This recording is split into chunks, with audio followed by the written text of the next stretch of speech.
Good evening and welcome to Tucker Carlson Tonight. I'm Mark Stein in for Tucker.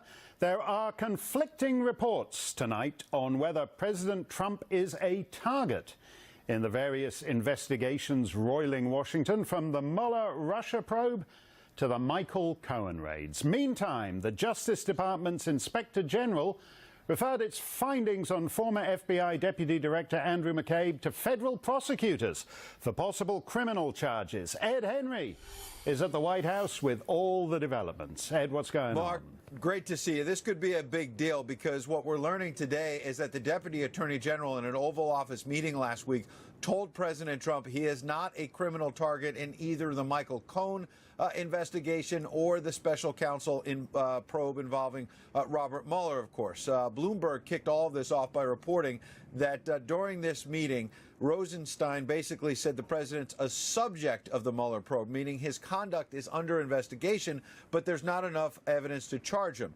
Rosenstein was repeating this for the first time since Cohen's office and home had been raided. And Fox News is specifically hearing Rosenstein also told the president he's not a target of that Cohen investigation in New York either. But Mueller, it's important to note, has not ruled out making the president a target at a later date based on evidence that could emerge. The same could happen in the Cohen investigation, which explains why tonight the president has now added to his legal team. You see him there, Rudy Giuliani, the former New York City mayor, former federal prosecutor. He's been sharply critical of the FBI for going light on Hillary Clinton but attacking the president. FBI officials like Andrew McCabe, the former #2, who was fired for leaking, and now the Inspector General at the Justice Department has sent a criminal referral to the U.S. Attorney here in Washington, saying that McCabe tried to cover all that up by lying to the FBI's own investigators. McCabe says tonight he believes he'll be vindicated, but it's worth noting that former Justice Department officials are telling us that the fact that the Inspector General, who's nonpartisan at the Justice Department, sent this out, this criminal referral, it carries a lot of weight. And that's why the president tweeted a few moments ago that maybe James Comey and Andrew McCabe are getting a dose of their own medicine. Mark? Yeah, that's pretty amazing news, Ed. Thanks for that. Chris Swecker is the was the executive assistant director of the FBI. He's not one of those who's under criminal referral. And Tom Fitton is the president of Judicial Watch. Tom, this is pretty amazing, isn't it? We basically got a situation where the director of the FBI would be the principal witness in the criminal prosecution of the deputy director, and possibly vice versa in Comey's case. It's bizarre times. It is, and remember, he's the #2 at the FBI, or at least was #2, was the senior official charged with investigating Hillary Clinton over the email matter and targeting President Trump. As far as I'm concerned, his conduct, it's been alleged by the Inspector General, and now he's facing potential prosecution, has tainted both investigations. And remember, Andrew McCabe, ironically, is the FBI official who reportedly set up the ambush interview of those agents with General Flynn, and General Flynn was later charged with lying and admitted to lying to those agents. Now Mr. McCabe is now could be charged with lying at least 3 times under oath to FBI officials investigating him. It's an extraordinary development, and it doesn't augur well, obviously, for Mr. McCabe, Mr. Comey, or frankly Mr. Mueller, who was handed this investigation by McCabe and his team. Chris, you wrote today that you're pretty embarrassed about the state of your old agency and what it's come to. I mean, the FBI is now the issue. Nobody cares about Russia. That's all gone away. It's actually the conduct of the highest figures in the FBI that is now the issue in this story.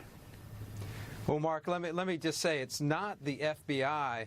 This is what my op-ed was about. It was about not equating the FBI, the good men and women of the FBI, with Comey and McCabe, Schrock, Page, a very small group that was an aberration. Remember, Comey was only director for a very short time. Right. I mean, so I hate to have the entire FBI painted with that broad brush when we know that this small inner circle simply made up their own rules and did things their own way and broke the rules, some very well-established rules. Well, just to go to that, we all know that it's a crime to lie to the FBI, and Michael Flynn supposedly did that, and he would have been looking at several years in jail if they decided to go and prosecute for that. Now, McCabe did it 3 times as often as Michael Flynn. Do you think there's any serious chance he'll be going to jail?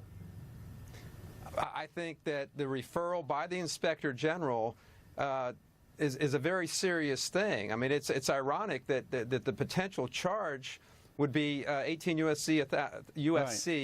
Code 1001, which is lying to the FBI, and that's what Flynn and Papadopoulos and others have been charged with. So I think it's ironic that he's facing those very same charges times 3. Let's go on to McCabe's old boss, Jim Comey, who's managed to make enemies on all sides, which is boding poorly for his book tour. This was the scene outside a New York City Barnes and Noble, where there were both pro and anti-Trump supporters united on nothing except how much they detest Comey.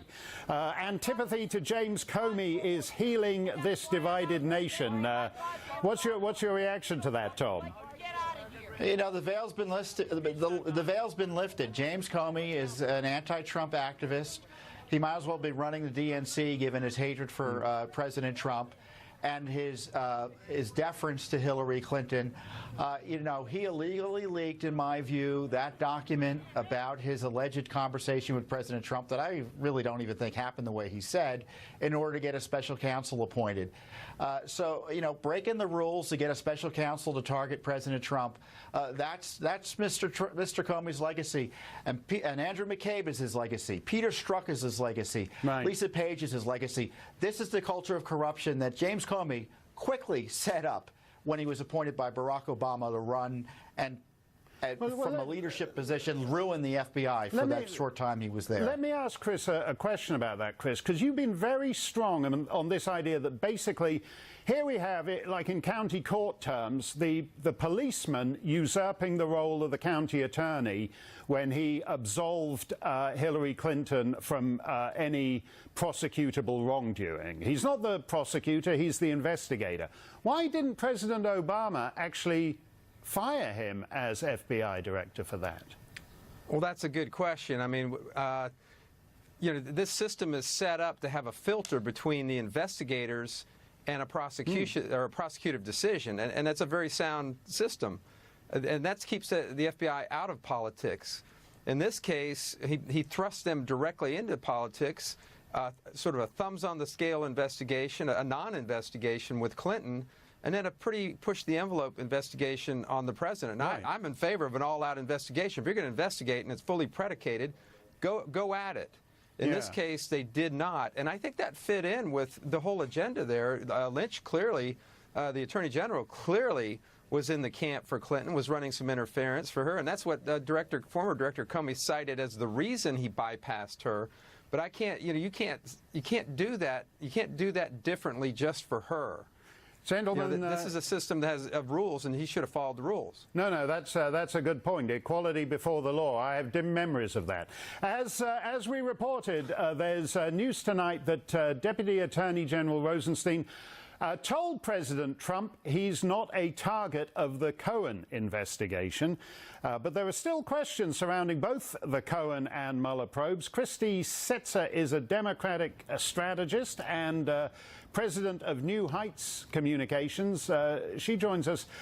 Christy, as we were talking about earlier, the FBI is actually the issue here. If I'd been told by Rosenstein that I wasn't a target of the investigation, I'd laugh and say, no, you got that right. It's you guys who are the target now. It's about corruption at the Department of Justice and the FBI. No?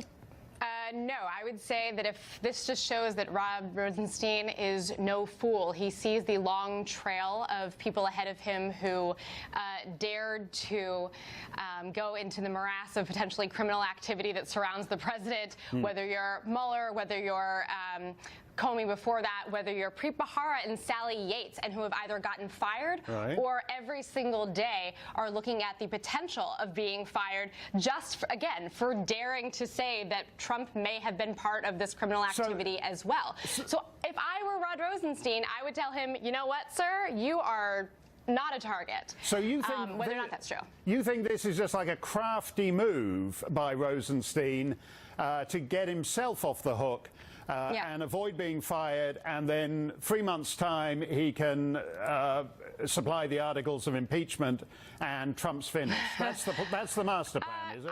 I think it's possible. I think it's one of two things. Either he's just appeasing him and saying that he's not a target because he doesn't want to get fired and he can live another day. Or two, it's possible that he is not currently a target of the investigation, but that doesn't say that he couldn't be tomorrow, or that he's not a target in the Mueller investigation, but he might be in the Cohen raid or might be in the Stormy Daniels payoff. That's not true. There's a lot going on. He might be a target in 15 years' time when Mueller will just be wrapping this thing up. Let me ask you something, because I think it's a serious point here. We've got James Comey.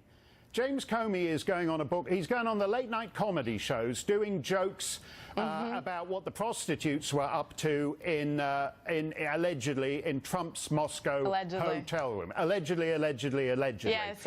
At the same time, Michael Flynn has had his life ruined and his savings exhausted, and he's kaput. He's finished. He's over. He pled guilty. He pleaded guilty to some phony, baloney, stupid, half-wit process crime that shouldn't really exist. Is it the Democrats' position? Is it your position that it should be a crime to lie to the FBI, but the FBI, like McCabe, should be able to lie to us as often as they want?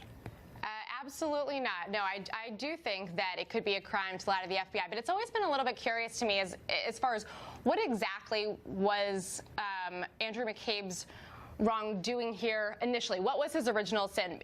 They said that he was leaking stuff to the press. Now, again, I have a PR firm. I've worked with the press pretty much every day for the last 20 years.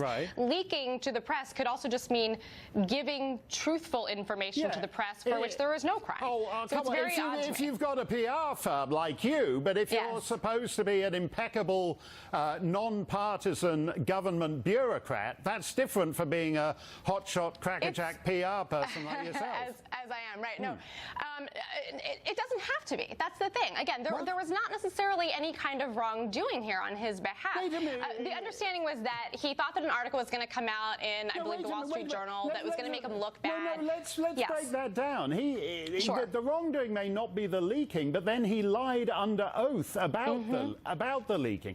And let's just talk about the leaking, because we had 3 leakers in the New York Times the other day saying not to worry. The 4th guy who's looking at all the Michael Cohen evidence, he's definitely not going to leak. He's the one guy. But again, those aren't necessarily leakers per se. Those are people who are giving freely of their own free will information to the press. It happens every single day. Leaking is as leak. There's a whole scale of leaking, from Moscow hotel rooms to the FBI. But it's basically the same quality of material. Here's the question. You talked about criminal wrongdoing that surrounds the president, where is it? Where's the collusion? Where's the Russia? Where's the Russian stuff? Yeah, so it seems that if you are Mueller, what's been going on is you're sort of creating these concentric circles around the president, right? You're starting with people who are less close to him, but that their guilt is obvious. You're talking about like a George Papadopoulos, a Carter Page, some guy sitting in a pub in London with the Australian High Commissioner. That's nothing to do with still Trump. Has that. Fine. And then, as I said, then the concentric circles get closer and closer to him, right? So now we're talking about Michael Cohen, his personal lawyer, who's been with him for decades, who actually does know where all the bodies are buried. And so if I am doing that, that means that it's about we're knocking on the door for Trump pretty soon. I'm happy you're optimistic, Christy. Harry Truman used to say that if you want a friend in Washington, get a dog. But luckily for Jim Comey, he's getting licked by the puppies in the political media. Why do they adore him so much? That's coming up next on Tucker.